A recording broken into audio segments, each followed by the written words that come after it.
பார்த்தீங்களா, அண்ணன் வந்து இவ்வளோ மீன் பிடிச்சிருக்காரு இந்த ஏரியில். கண்டிப்பாக யாருக்காவது வேணும்னாலும் நம்ம பிடிச்சி கொடுப்பாரு.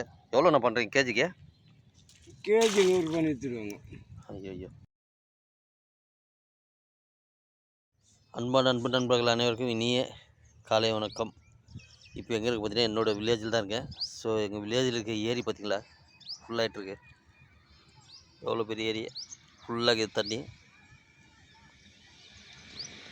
இந்த மழை பெஞ்சி ஆற்றுல வந்த தண்ணியெல்லாம் வந்து இங்கே திருப்பி இந்த சுற்றுப்பக்கம் இருக்கிற ஏரிக்கு பூரா வந்து நிரம்பி வழிஞ்சிருக்கு.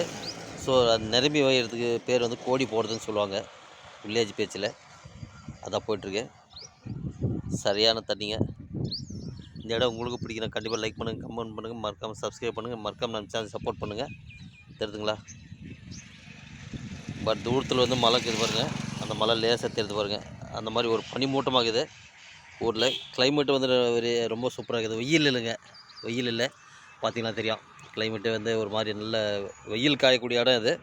வெயில்ன்றது இல்லை, நல்லா அருமையாக இருக்குது, ப்ளசண்ட்டாக இருக்குது. ஸோ ரொம்ப பிரமாதமாக இருக்குது, அற்புதமாக இருக்குது. பார்த்திங்கன்னா தெரியும் உங்களுக்கு. ஆலாவரம் ஏரிக்கரை தண்ணி சரியாக இருக்குதுங்க, ஃபுல்லாக இருக்குது தண்ணி. கடல் மாதிரி இருக்குது பார்த்தீங்களா. ஆனால் இதில் வந்து பயங்கரமாக நல்ல பெரிய பெரிய மீனெல்லாம் கூட கிடைக்கும். அது இன்னும் கொஞ்சம் தண்ணி ஊற்றினா தான் மீனுங்களாம் கிடைக்கும். ஆமாம்,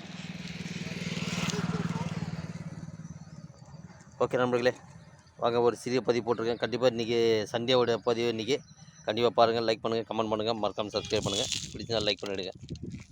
என்ன ஜப்பான் கண்டே என்ன இருக்குது? இப்போ பார்த்திங்கன்னா நம்ம கிராமத்தில் தான் அண்ணன் ஒருத்தர் மீன் பிடிச்சிருக்காரு. பார்ப்போம் வாங்க என்ன மீன் கிடைக்குது பார்க்கலாம். இது ஜப்பான் கண்டன்னு ஒரு ஃபேமஸான மீன். ஸோ அந்த மீன் தான் கிடைக்கும், பார்ப்போம். போட்டிருக்காரு, தூண்டில் போட்டிருக்காரு, இன்னும் கிடைக்கல. கடிச்சு எடுக்கும்போது காட்டுருவாங்களே. இப்போ தான் அந்த இடம் வந்து கடிச்சு இழுத்துட்டு போயிட்டுருக்கு. ஸோ பார்த்தீங்கன்னா தெரியும், ஜூம் பண்ணி காட்டுற பாருங்க. அந்த தக்கை வந்து மேலே மிதக்குது பார்த்தீங்களா, அது உள்ளார போச்சுன்னா மீன் கடிச்சு இழுத்துட்டு போகுதுன்னு அர்த்தம். அப்போ வந்து அந்த குச்சி மேலே தூங்கினாங்களா பாரு, மாட்டிக்கிச்சு பார்த்தீங்களா, மாட்டி விட்டுருச்சு. அது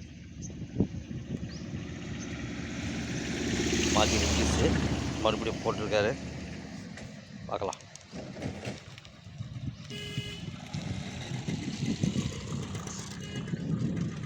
வர்றாரு பார்த்தீங்களா, அண்ணன் வந்து இவ்வளோ மீன் பிடிச்சிருக்காரு இந்த ஏரியில். பார்த்தீங்களா, இப்போ தெரியும் பாருங்க, மீன் பிடிச்சி எல்லாம் தண்ணியில் போட்டு வச்சுருக்காரு வலையில். அருமையான இருக்கும். வாங்க பார்ப்போம். இன்னும் அது கிடைக்கலையாண்ணா. கேஜி வந்து 100 ரூபா விற்றுறாங்களாம். யாராவது தேவைப்பட்டால் கண்டிப்பாக இதை வாங்கிட்டு போங்க. டெய்லி பிடிப்பார் அண்ணன், டெய்லி மீன் பிடிச்சது பதிவு போட்டிருக்கேன். கண்டிப்பாக பாருங்கள், லைக் பண்ணுங்கள், மறக்காமல் ஷேர் பண்ணுங்கள், மறக்காமல் சப்ஸ்கிரைப் பண்ணுங்கள். யாராவது தேவைப்பட்டால் கண்டிப்பாக இங்கே வாங்க, காலையில் பிடிப்பார், வந்து வாங்கிட்டு போங்க. சரிங்களா? கேஜி வந்து 100 ரூபா விற்கிறாங்களாம், வந்து வாங்கிட்டு போங்க. ஓகே வாங்க, மீண்டும் வாட்ச் பண்ணி சரிங்களா. இது வந்து பார்த்திங்கன்னா நிறைய தண்ணி ஏறி இருக்கிறதுனால நிறைய பேர் மீன் பிடிச்சிருக்காங்க.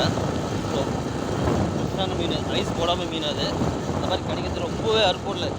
ரொம்பவே அற்புதம். அது மாதிரி கிடைக்காது. இதனோட டேஸ்ட்டே வந்து வேறு மாதிரி இருக்கும். ஆமாம், ஏரி காட்டுற பாருங்க, எவ்வளோ பெருசாக பார்த்தீங்களா, எவ்வளோ பெரிய ஏரியா இருக்குது. வாங்க போகும்.